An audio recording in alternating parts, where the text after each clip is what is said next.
برای آینده بهتر باید رقبای جمهوری اسلامی رو بشناسیم. فعلا با احزاب داخلی اصلاح طلب و اصولگرا و سگ و سود کاری نداریم.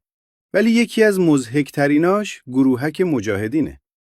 داستان مجاهدین از این قراره که یه بار یه علف بچه یه میکروفون اومد دستش.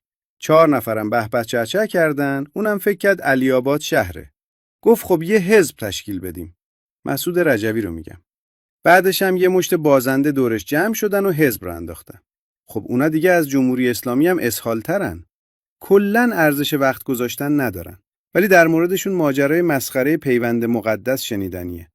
قضیه از این قراره که مسعود رجوی کیرش واسه یه دختری که شوهر و بچه داره بلند میشه.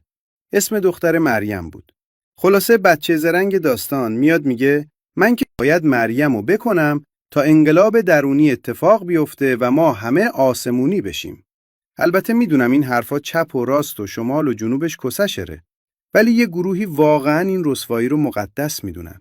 ابریشمچی شوهر مریم هم از خدا خواسته پرید وسط، گفت بیام واسه تو. بعد از اونم کلنگ کردن هر کسی غیر از مسعود رجوی قدغن شد.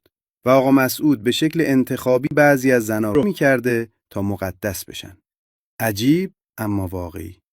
این اسکولا سالهاست این در اون در میزنن که زنده بمونن و جالبه که مدعیان که بهتر از جمهوری اسلامی هن. منم فکر کنم تنها گروهی که میتونست بهتر گند بزنه به کشور همینا.